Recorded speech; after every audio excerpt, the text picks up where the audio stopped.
I never imagined that the day I'd dreamed of since childhood would turn into the darkest moment of my life. Standing at the altar inside Savannah's beautiful Emerson Hill Chapel, I wore the custom-designed wedding gown I'd chosen months earlier, carefully altered to conceal my 4-month pregnancy.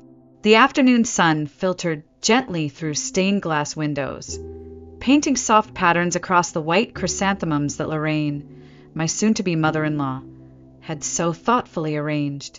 Every detail seemed perfect, exactly as I'd imagined, but perfection is fragile, shattered effortlessly by a few venomous words.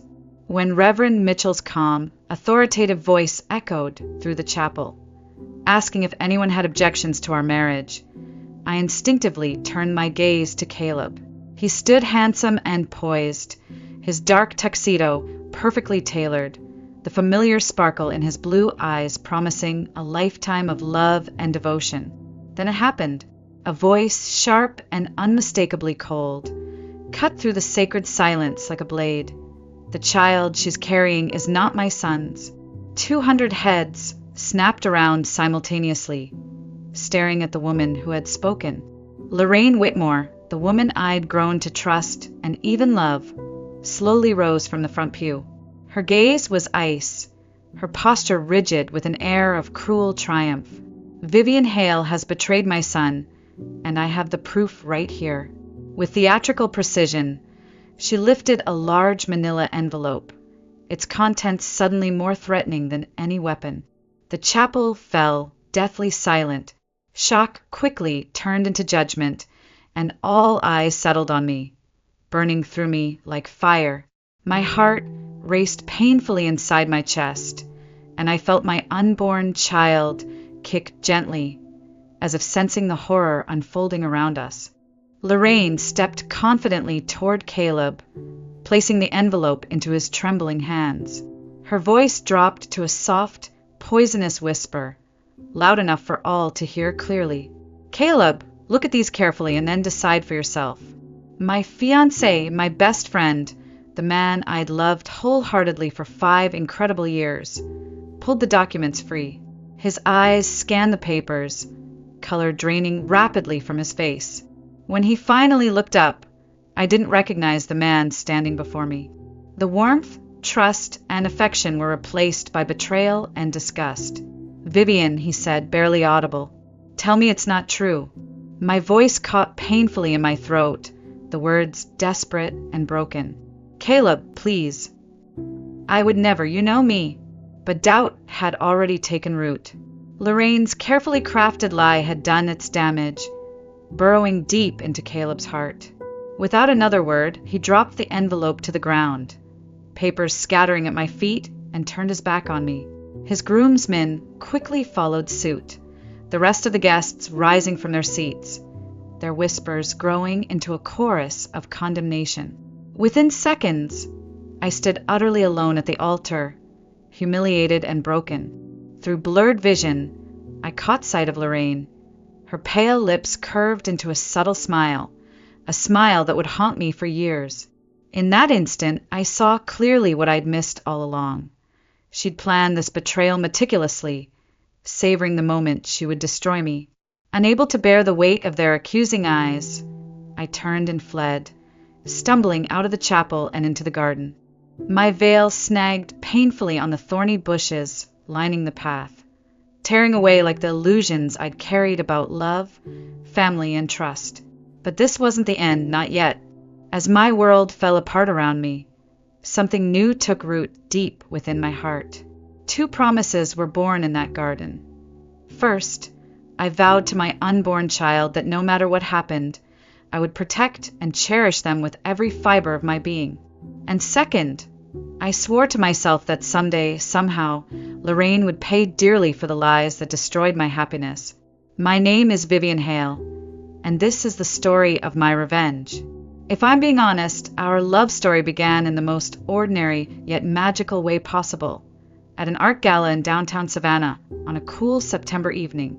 I just launched a new digital marketing campaign for a local charity, and after weeks of sleepless nights, deadlines, and countless cups of coffee, I'd almost skipped the gala altogether. But something pulled me there, Fate, perhaps, or the hand of destiny guiding me toward Caleb Whitmore. He stood near the balcony overlooking the Savannah River, his posture relaxed, exuding quiet confidence. His dark hair caught the dim lights, and his laughter drifted effortlessly through the elegant crowd. When our eyes met, something shifted in me, something powerful and unfamiliar. "Beautiful night, isn't it?" he asked as I stepped closer, his voice deep and gentle. "It is," I replied, suddenly aware of my own racing heartbeat, though I'd argue it's more stunning inside than out. He chuckled softly, extending his hand. "Caleb Whitmore." "Vivian Hale," I said, slipping my hand into his firm, warm grip. And from that simple handshake, my world changed forever. Our relationship bloomed swiftly but naturally. Caleb was unlike anyone I'd ever met. Kind-hearted, ambitious, genuine. He was an architect by profession, designing breathtaking buildings across Georgia, his creativity matching my passion for storytelling and digital strategy. Our worlds blended seamlessly, fueled by shared dreams and whispered conversations under southern stars. Within a few months, we became inseparable, sharing Sunday brunches at charming cafes, spontaneous trips to nearby beaches, and endless late-night talks on the porch of his family's historic Savannah home. Soon, he introduced me to Lorraine, his mother, the woman who would later bring devastation crashing into our lives. Initially, Lorraine was warm and inviting. Elegant, poised, always impeccably dressed, she embodied Southern charm at its finest. She'd invite me over for afternoon tea, sharing stories about Caleb's childhood adventures and proudly revealing family heirlooms. Over the months, I genuinely believed we'd formed a bond, a friendship grounded in mutual respect and affection. But everything shifted when I discovered I was pregnant. It was a warm April afternoon when I showed Caleb the pregnancy test. His eyes immediately filled with tears of joy, and he swung me around our small apartment, laughing and kissing me repeatedly. "We're going to be a family," he whispered, his eyes bright with happiness. We quickly moved the wedding date up, eager to welcome our child into a loving, stable home. Lorraine, however, reacted differently than I had expected. When we broke the news to her, she smiled. But there was something strained about the way her eyes lingered on my belly, something unsettling hidden beneath her congratulations. Soon after, Lorraine's demeanor began to change. Her innocent questions about my past relationships became oddly intrusive, probing gently but persistently into parts of my life I'd thought irrelevant. She started to appear unexpectedly at wedding planning meetings, subtly overruling my choices about flower arrangements, invitations, and even my wedding gown. At first, I rationalized her behavior, attributing it to the anxiety of becoming a grandmother for the first time or simple wedding stress. But looking back now, I realize I missed every red flag, every subtle hint that she was orchestrating something far darker than I could ever have imagined. In the weeks leading up to our wedding day, Lorraine's involvement intensified. She insisted on overseeing every detail, from the seating arrangements to the exact wording of the vows, carefully cataloging every aspect of our lives. At the time, I saw only a caring mother-in-law eager to ensure a perfect day. Little did I know, she was meticulously gathering every piece of information necessary to shatter my future at precisely the right moment.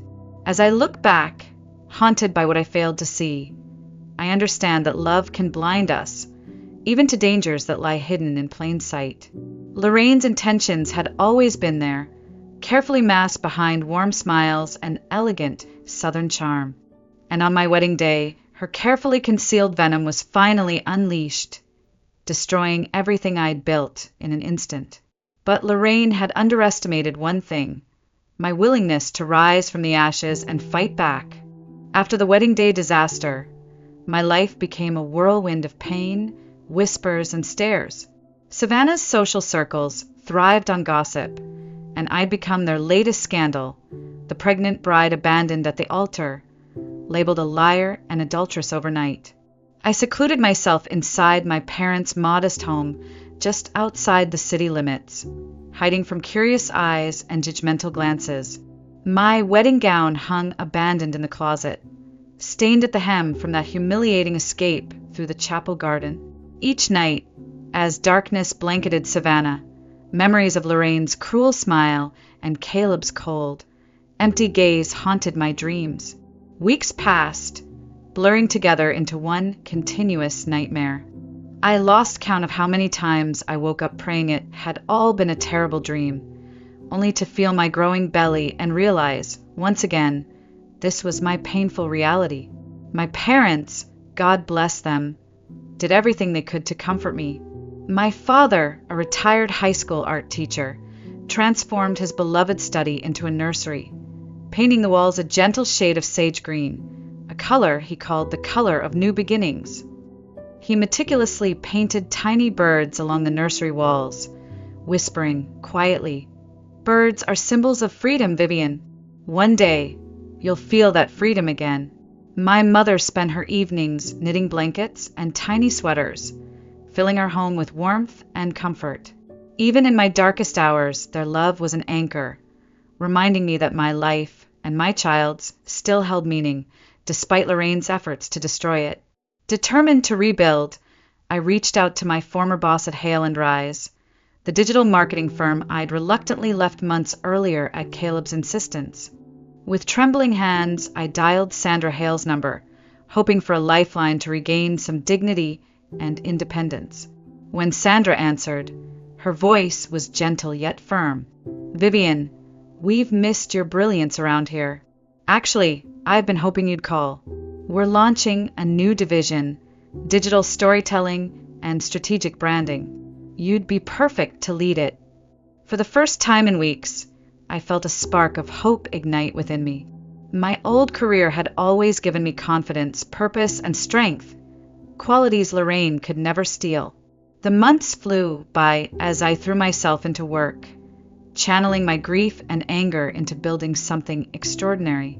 Each successful project, each satisfied client, slowly restored the confidence that Lorraine's betrayal had stolen from me. The cruel whispers of Savannah's society faded into background noise, replaced by praise and respect from peers who valued my skill, not my private tragedies.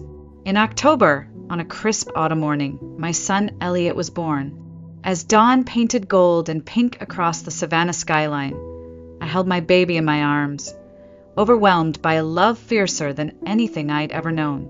His tiny fingers wrapped around mine, his eyes wide and curious, as if recognizing instantly how deeply he was loved. Holding Elliot, I made another vow, a promise born from the protective heart of a mother who'd known unbearable pain. He would never suffer because of Lorraine's lies or Caleb's weakness. No matter the cost, I would shield him from their shadows. But promises are easier spoken than kept. 2 years later, on an ordinary Tuesday afternoon, fate brought Caleb crashing back into my life. Elliot had fallen during recess at preschool, needing stitches. As I rushed into Savannah Memorial's bustling emergency room, heart pounding with worry, I froze mid-step, eyes locked with Caleb Whitmore across the crowded waiting area.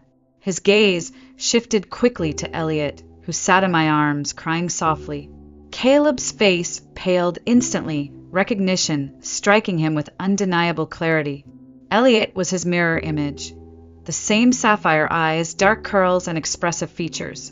"Vivian," Caleb's voice cracked painfully as he approached, desperation and regret evident in his eyes. "Please, can we talk?" My instincts screamed to refuse, to protect Elliot from any further pain.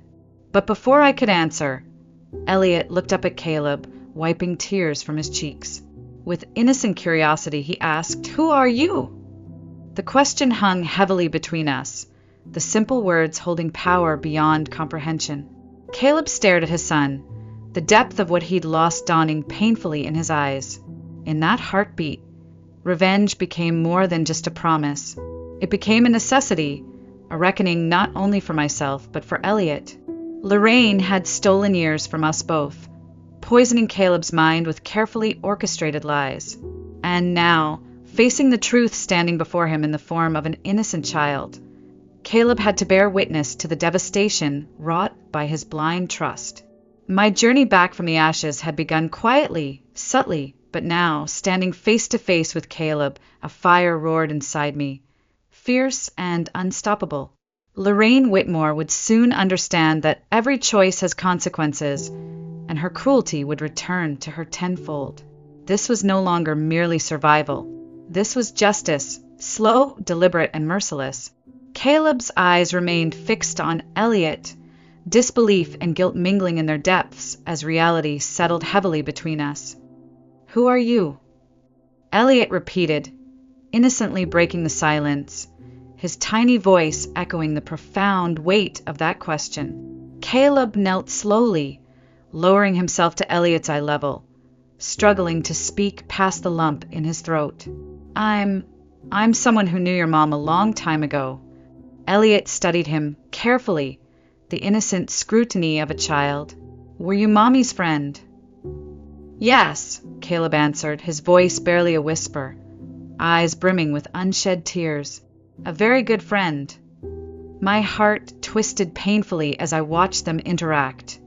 The son who'd never met his father, and the father who'd allowed himself to be robbed of precious years. Anger surged through me, white-hot and relentless. Caleb had made his choice, allowing Lorraine to poison his heart against me. And yet, standing here, he seemed broken, utterly lost. A nurse approached, gently interrupting our strained reunion. "Miss Hale, the doctor is ready to see Elliot." I nodded, grateful for the escape. "Come on, sweetheart," I whispered, lifting Elliot into my arms, deliberately avoiding Caleb's gaze. But he reached out, gently touching my arm, stopping me. "Vivian, please. I need to explain." I turned sharply, voice low but firm. "You've had years to explain, Caleb. You chose your mother's lies over me, over us. There's nothing left to say." His expression faltered, wounded by the cold truth of my words, but he didn't argue. Instead, he pressed a small card into my hand. "Just take this.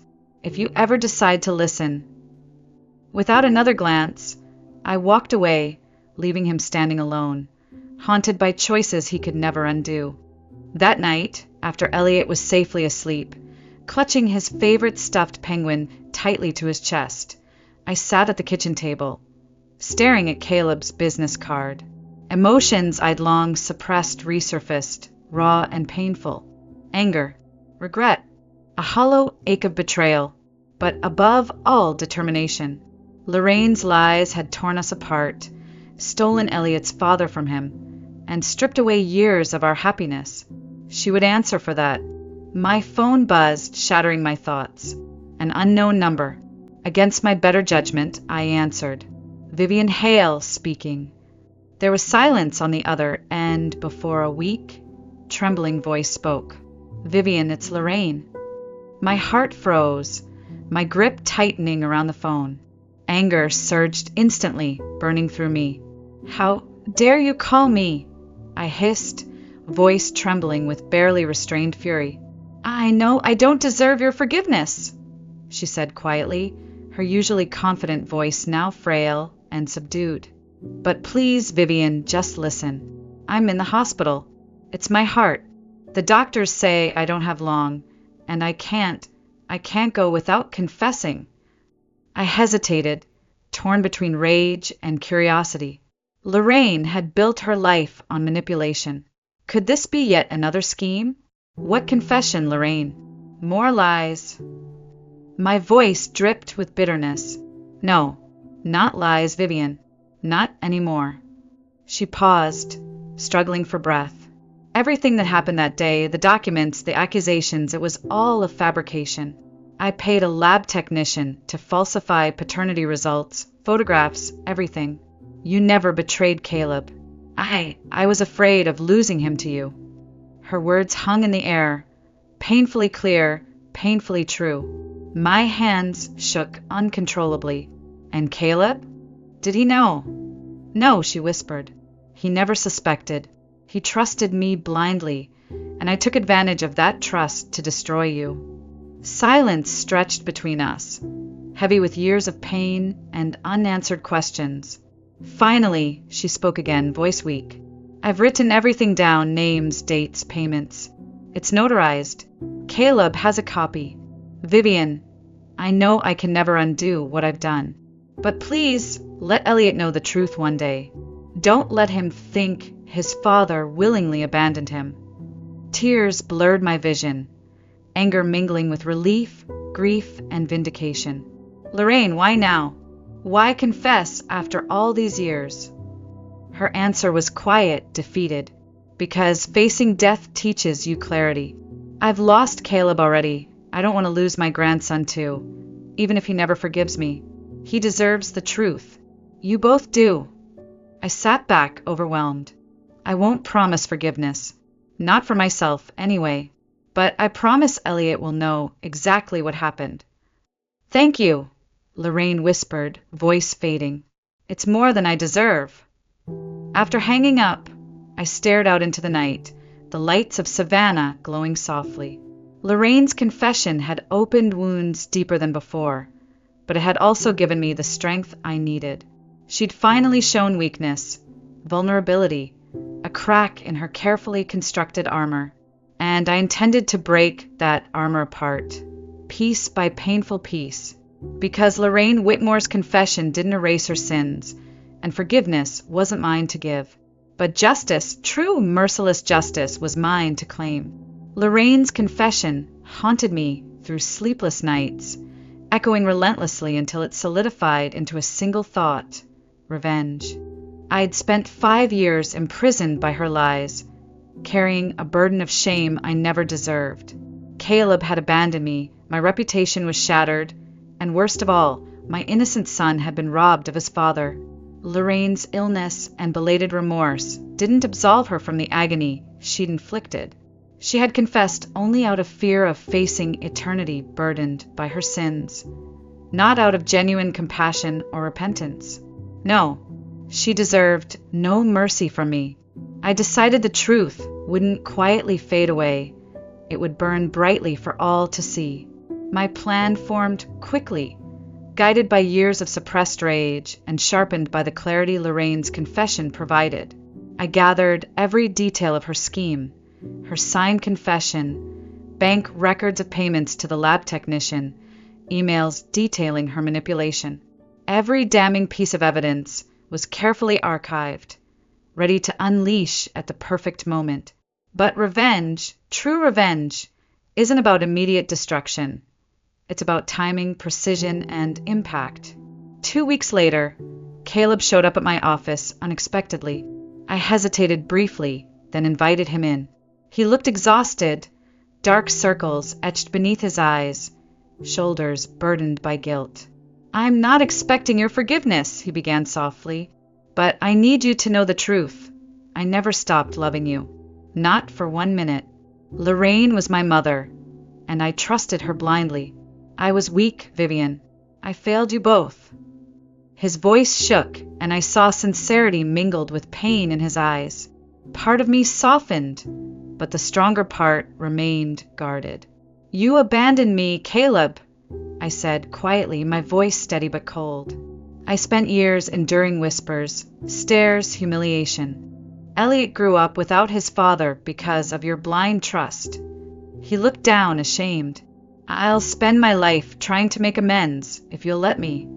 I studied him carefully, realizing this was the opening I needed. Caleb's regret could serve my plan perfectly. After all, Lorraine's greatest punishment would be witnessing her own son's rejection, the same pain she'd inflicted upon me. Fine, I said finally, but first, I need your help exposing your mother's lies. Caleb hesitated, clearly torn. Despite everything, loyalty still pulled at him. But slowly, determination replaced doubt. Whatever you need, Vivian. I owe it to you and to Elliot. Over the next days, we meticulously prepared our revenge. Caleb publicly cut all financial and social ties with Lorraine, distancing himself from her carefully crafted Savannah social circle. Questions quickly arose among their influential acquaintances, questions Lorraine desperately tried to suppress. Soon, Invitations stopped arriving at Lorraine's doorstep.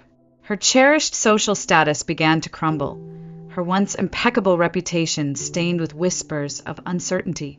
For a woman whose entire identity depended on control and influence, losing respect from Savannah's elite was devastating. Yet this was merely the first blow.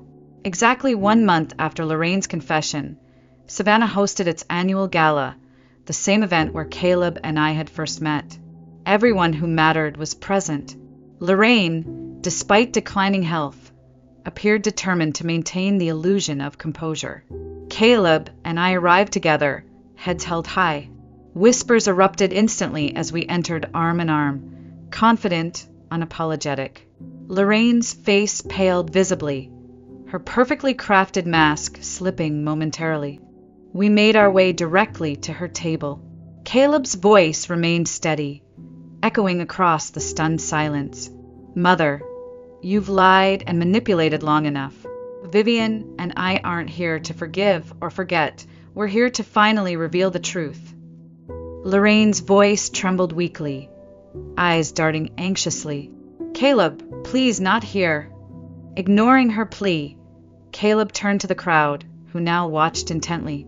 5 years ago, Vivian Hale was wrongfully accused of betrayal. My mother fabricated evidence, paid for false paternity tests, and destroyed the lives of innocent people, simply because she feared losing control. Tonight, the truth will finally be heard. Murmurs erupted, growing louder. Lorraine's carefully constructed facade crumbled instantly, replaced by panic. I stepped forward, handing Caleb the notarized confession.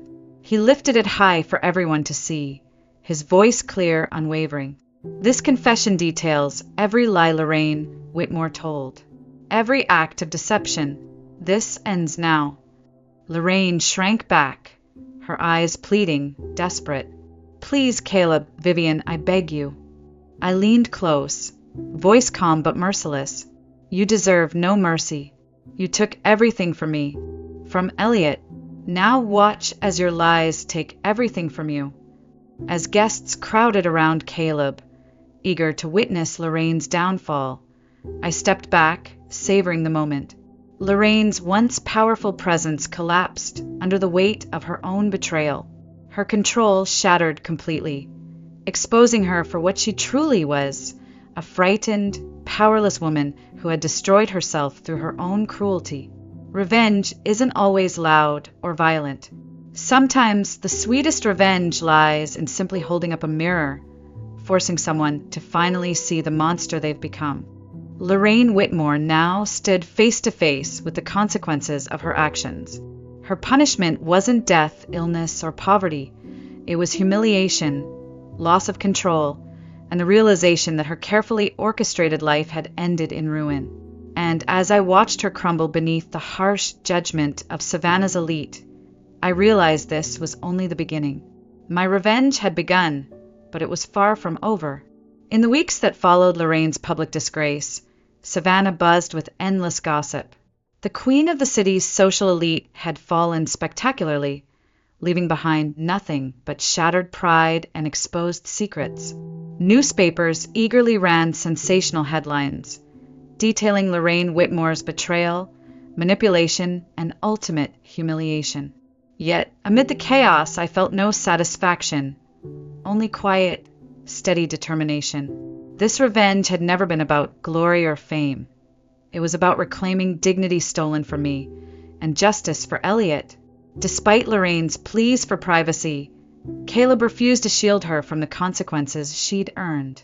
He made good on his promise, publicly denouncing her actions and permanently severing his family's toxic ties. But the fallout wasn't easy for him. I watched Caleb struggle with the heavy truth. The mother he'd trusted implicitly had been his greatest betrayer. One evening, Caleb knocked quietly at my front door. Elliot was asleep, and the house felt still, peaceful, bathed in moonlight. When I opened the door, Caleb's weary expression spoke volumes. "I won't stay long," he began gently, sensing my caution. "I just needed to talk to you about Elliot and about us." I nodded slowly, stepping aside. "Come in." We sat at the kitchen table where, just months earlier, I'd plotted revenge. Tonight, however, the atmosphere was softer, quieter, a space that allowed for honest conversation. Caleb spoke first, voice heavy with regret. I've missed so much of his life. I robbed him of having a father, and myself of knowing my son. Vivian, I know forgiveness might be impossible, but Elliot deserves better. I'd like your permission to try and build a relationship with him. I studied his face, seeing sincerity clearly reflected there, but my heart hesitated. Could I trust him again? Was Elliot ready to have a father? You can't erase 5 years overnight, Caleb. Elliot's happy. He's safe. The idea of opening his heart, only to be disappointed, is terrifying. Caleb nodded solemnly. I know, and I'll spend my life making sure he never feels that disappointment. I'm not the same man I was when I walked away. I've learned what blind loyalty cost me, what it cost all of us. His voice broke slightly. But I need a chance, Vivian. Not for myself, but for him. Elliot deserves a father who loves him fiercely, who fights for him, not abandons him. I closed my eyes, picturing Elliot's bright smile, his boundless curiosity, the way he lit up around anyone who showed him genuine care. Could I deny him the chance to have a relationship with Caleb, even if it meant risking heartbreak? Taking a slow breath, I finally spoke. We'll start slowly. Supervised visits. One step at a time. Elliot's needs come first, always. Caleb's relief was palpable, eyes filled with quiet gratitude. Thank you, Vivian. I won't let you or him down again. In the weeks that followed, Caleb held true to his promise. His visits were consistent, gentle, filled with patience and tenderness. Elliot warmed quickly to him, asking innocent questions about dinosaurs, spaceships, and why they both shared the same curly dark hair. Each interaction chipped away at the walls I'd built around my heart, slowly easing fears I'd carried for years. As Caleb rebuilt trust, Lorraine's condition worsened, her illness consuming her quickly. Yet, in a surprising turn, her isolation had sparked a change within her. She'd reached out again, this time humbly asking to see Elliot, not as a Whitmore heir or a pawn in her games, but simply as her grandson. Initially, I refused outright, my instinct to protect Elliot overpowering any sympathy for Lorraine's regrets. But Caleb gently persisted. She knows she won't be forgiven, but she's dying, Vivian. Maybe granting her this moment could help Elliot find peace when he's older. After careful consideration, I agreed to a brief, supervised meeting.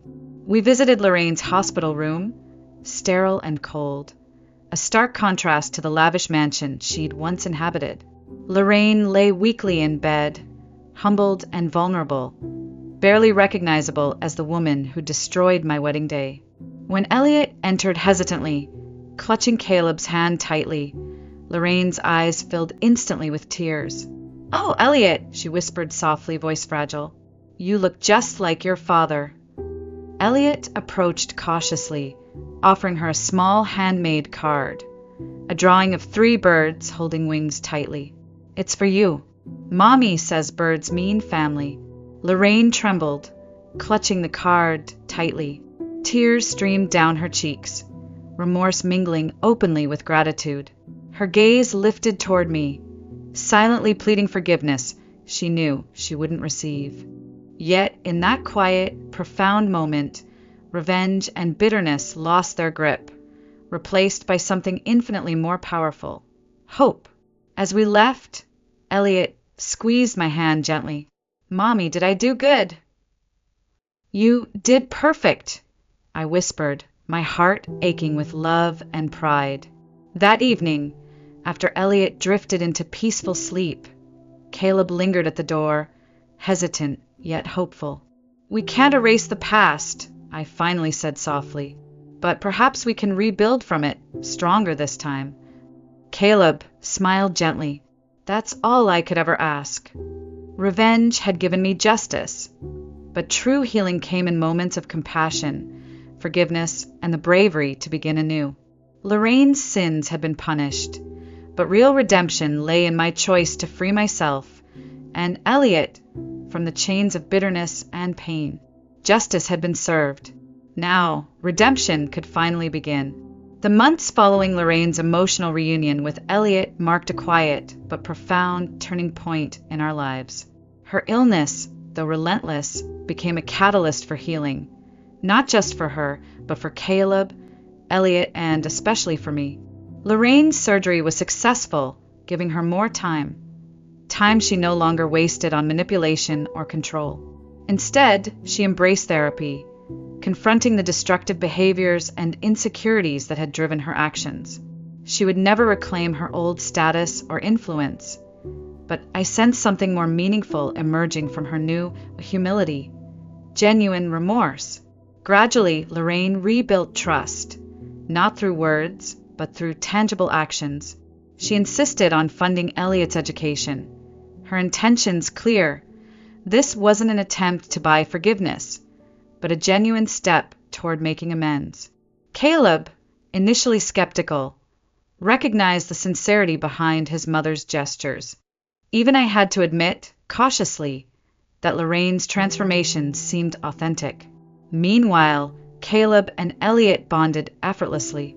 Saturday afternoons were soon filled with soccer practices, fishing trips, and visits to museums. Caleb's steady, unwavering presence became a source of stability Elliot thrived on. And though cautious at first, I found myself warming to Caleb's genuine devotion to our son. One sunny afternoon, Caleb invited us to his home, a place I'd once known intimately, but had avoided since the wedding disaster. Elliot dashed happily into the spacious yard, exploring flowers and climbing trees. Caleb watched him fondly, before turning to me with quiet determination. "I've missed seeing you here," he said gently. "You belong here, both of you." "Caleb, we can't pretend the past never happened," I replied softly, watching Elliot play. "Too much damage was done." He nodded thoughtfully. "I'm not asking to erase the past, Vivian. I'm asking to build something new, better, healthier. Lorraine's cruelty can't define our future. We have the power to write our own story." I glanced at Elliot, his laughter floating toward us on the gentle breeze. "Do you truly think it's possible?" Caleb stepped closer, his voice quiet yet unwavering. "If you're willing to try, I promise to spend every day proving to you that I've changed. The old Caleb, who trusted blindly, who turned away from you, is gone. You and Elliot taught me the true meaning of strength, of family." My heart raced at his sincerity. Years of pain couldn't vanish overnight, but the possibility of healing was undeniable. I'd spent years punishing myself, punishing Caleb, locked in a cycle of hurt and anger. But revenge had run its course, leaving only emptiness. What remained was the desire, stronger now than ever, to heal, forgive, and begin anew. I looked carefully at Caleb, seeing clearly for the first time the man he'd become. A man humbled by loss, strengthened by regret, wiser through hard lessons learned. A man worth a second chance. "Yes," I finally whispered. "Let's build something new. For Elliot. For us." Caleb smiled gently, eyes bright with emotion. "Thank you, Vivian." As Elliot ran toward us, face flushed with excitement, Caleb scooped him up effortlessly, laughter filling the warm Savannah air. For the first time in 5 years, our laughter joined his, unburdened by bitterness or pain. Later that evening, I sat beside Elliot in his cozy bedroom. As I tucked him in, he looked up at me thoughtfully. "Mommy, is Caleb staying forever now?"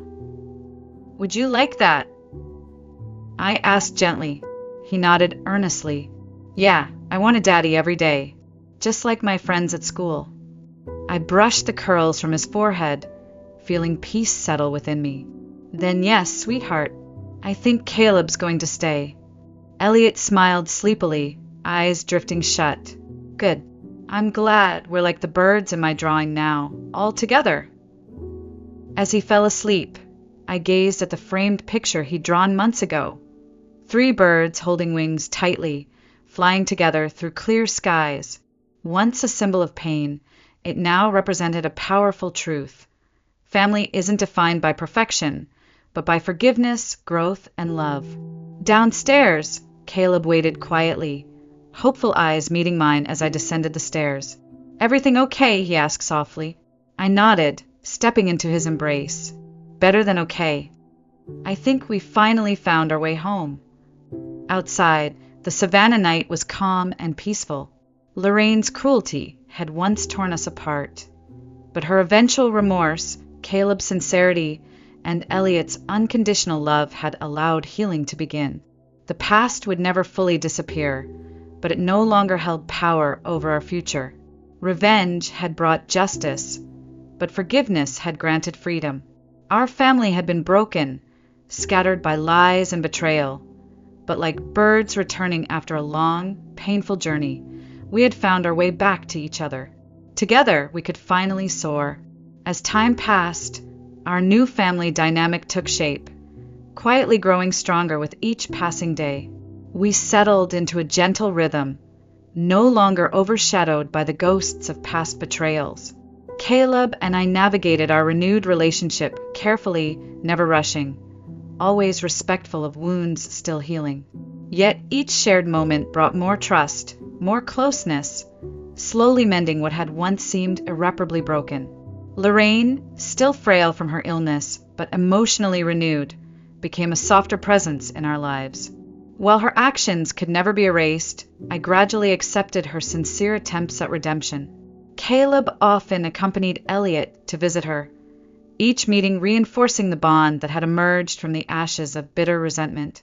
Over time, forgiveness became less an act of generosity and more a natural step toward personal freedom. One breezy Saturday afternoon, Lorraine requested to speak with me privately. Hesitantly, I visited her home, the once imposing mansion now a quieter, humbler place. Lorraine sat waiting by the window, wrapped warmly in a shawl, gazing pensively at Elliot's drawing of the birds framed lovingly on her mantel. "I never thanked you," she began softly, eyes glistening with sincere gratitude. "I never deserved the kindness you showed me." I remained quiet, gently taking the seat beside her. "It wasn't easy, Lorraine, and I didn't do it for you. I did it for Elliot. He deserved peace." She nodded slowly, accepting my honesty without offense. "I understand. And yet, your strength, your compassion, it humbled me deeply. I spent years believing power and control defined success, but you showed me otherwise. You built a beautiful life for Elliot despite everything I did. Your capacity for forgiveness is something I'll never fully comprehend." Her voice cracked slightly. "I know I'll never undo what I did to you, but perhaps my mistakes weren't completely in vain, because they revealed a strength in you that I envy. You've taught me more than you'll ever know." For the first time, I saw Lorraine clearly, not as a cruel enemy, but as a woman broken by her own fears and insecurities, desperately seeking redemption. A woman who had finally recognized the consequences of her choices. "Lorraine," I said gently, "the past won't change, but what matters now is how we move forward. Caleb and I chose forgiveness, not because you earned it, but because we refused to let bitterness poison our future." Lorraine's eyes shone with quiet appreciation. "Thank you, Vivian. That alone is more than I ever deserved." In the following weeks, Lorraine continued therapy, confronting deeply rooted fears that had driven her destructive behavior. She remained a quiet presence, respectful of boundaries, grateful simply to witness Elliot's joyful childhood from afar. Caleb and I drew closer, trust growing naturally, built on shared experiences and mutual healing. On Elliot's 6th birthday, we gathered for a small celebration in the backyard.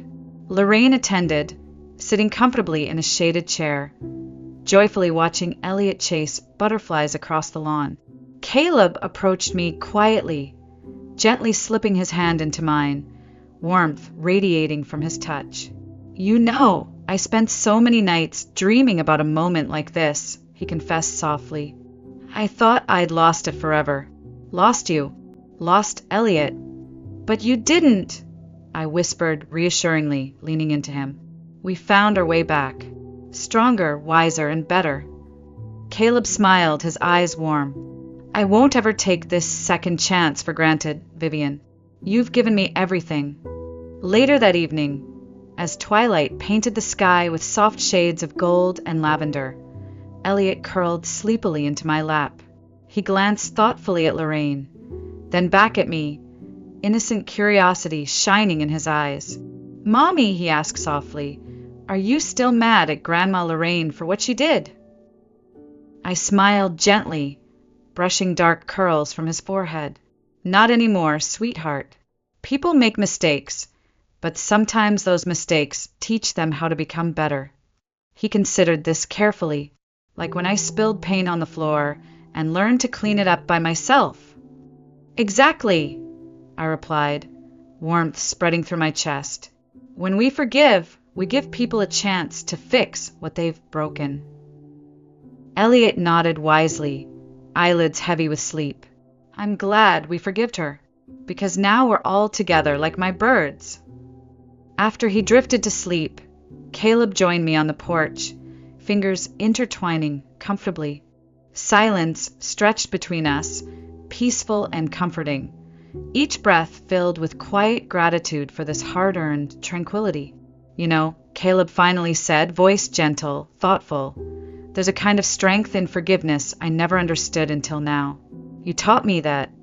I rested my head on his shoulder, breathing deeply, savoring the sweet calm. Forgiveness freed us all. Revenge brought justice, but forgiveness brought peace. Caleb squeezed my hand gently, and love brought us home. Above us, 3 birds flew gracefully across the evening sky, wings outstretched, perfectly aligned, just as Elliot had drawn them so many months earlier. In that quiet, profound moment, I finally understood the depth of our journey. Betrayal had nearly destroyed us. Revenge had helped restore justice. But it was forgiveness that healed our wounds, allowing us to reclaim joy and peace. Our story hadn't unfolded as I once imagined, but perhaps it was more beautiful precisely because of that. We'd lost everything, only to gain something infinitely more precious: peace, redemption, and a family built from the ashes of our pain. The path toward healing wasn't easy, nor was it ever linear. Yet each day brought small moments of grace, moments that gently stitched our broken family back together, transforming scars into powerful reminders of strength. Lorraine's health improved steadily, and with her newfound clarity came genuine efforts to repair what she'd fractured. The woman I once feared and resented gradually earned cautious respect through humility and quiet kindness.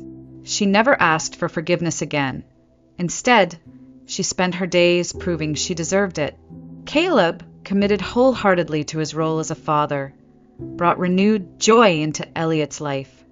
Every bedtime story, every soccer practice, and every pancake breakfast chipped away at the shadows Lorraine's betrayal had cast over us.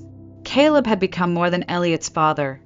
He was now his friend, protector, and unwavering supporter. Our bond deepened as well, slowly evolving into something beautiful and resilient. Love, once shattered and seemingly irreparable, returned stronger and more profound. I found myself laughing freely again, unafraid of vulnerability. Caleb's quiet steadiness became my safe haven, reminding me daily that trust could indeed be rebuilt, brick by careful brick. On Christmas morning, we gathered quietly in our living room. Elliot squealed with delight as he tore wrapping paper from colorful boxes, revealing toys, books, and art supplies. Lorraine watched, eyes misty with emotion, her face softened by gratitude. Caleb squeezed my hand gently, warmth radiating between us, unspoken promises of a shared future now clearer than ever. Mommy, Daddy, Grandma, open mine now, Elliot announced proudly, handing each of us carefully wrapped gifts, each one bearing evidence of his artistic efforts. I unwrapped mine slowly, discovering a beautifully hand-painted picture. 3 birds, once again, soared gracefully across a watercolor sky, now joined by a 4th, smaller bird nestled protectively between them. That's us, Elliot explained eagerly, eyes bright with pride. Mommy, Daddy, Grandma Lorraine, and me in the middle because you keep me safe and love me no matter what. Lorraine's hands trembled slightly as she held her painting, visibly moved. Caleb's eyes glistened softly as he admired Elliot's heartfelt depiction of our rebuilt family. It's perfect, sweetheart, I whispered, heart swelling with pride and tenderness. Absolutely perfect. Later that afternoon, Lorraine approached me gently as Caleb played outside with Elliot in the yard, their laughter echoing joyfully. Vivian, I'll never be able to repay the kindness you've shown me, she began softly, sincerity bright in her eyes. Your forgiveness changed everything. I never expected to regain my family, especially after what I did. Lorraine, it was never just about forgiveness, I said gently. It was about choosing a different path, one free from anger and revenge. We chose peace, and in choosing peace, we found each other again. She nodded, a tear slipping quietly down her cheek. You've given me something precious, a second chance, and I promise I'll never waste it. I believed her. Lorraine had proven that true redemption was possible. The woman who once tore our family apart now stood as proof that healing could come from even the deepest wounds. As evening approached, Caleb joined me on the porch swing, gently pulling me close as Elliot chased fireflies through the yard, giggling happily beneath the twilight. You know, Caleb said thoughtfully, if someone had told me a year ago that we'd be here, happy together, at peace, I wouldn't have believed it. Neither would I admitted softly, but we found a way back. He pressed a gentle kiss to my temple, voice quiet and sincere. I'll spend the rest of my life making sure neither of you ever doubt me again. I smiled, feeling a deep, comforting certainty that his words were true. Our journey had been painful and complicated, marked by betrayal, revenge, justice, and finally forgiveness. But the outcome was worth every hardship we'd endured. As darkness gently wrapped around us, Elliot ran to the porch, breathless and smiling, holding something small in his hands. Look, I caught a firefly, he said excitedly, holding his cupped hands toward us. Should I let it go now? Yes, sweetheart, Caleb replied gently. Sometimes the best way to show we love something is by giving it freedom. Elliot carefully opened his hands, and the tiny insect fluttered upward, blinking softly as it disappeared into the night sky. That simple, beautiful moment became symbolic, a perfect reflection of our family's journey. We had been trapped by bitterness, held captive by lies and betrayal, but forgiveness had finally granted us freedom. Together, we'd risen from ashes, stronger and more connected than ever before. Our family had indeed been reborn, guided by compassion, anchored by love, and illuminated by forgiveness. There's a moment, quiet and unexpected, when you realize your story has changed. Not ended, not paused, but shifted. The pain no longer defines you. The past, though unforgettable, no longer has power over your future. And that moment feels like peace. For me, that moment came on an ordinary spring morning. Elliot was standing in front of his kindergarten class, proudly holding up his family tree project. His drawing was colorful, imperfect, full of charm. Stick figures labeled Mommy, Daddy, Grandma Lorraine, and himself, each with wild hair and wide smiles. Above them, 3 birds flew together, holding wings just like always. He cleared his throat, as seriously as a 6-year-old could, and began his presentation. This is my family. They're not perfect, but they love each other a lot, and that's all you really need. Simple. Pure. True. I looked over at Caleb, sitting beside me in the tiny plastic chairs that only schools seem to have. His hand found mine under the table. He didn't look at me, but I could see the pride in his eyes, the way his thumb gently traced circles over my knuckles.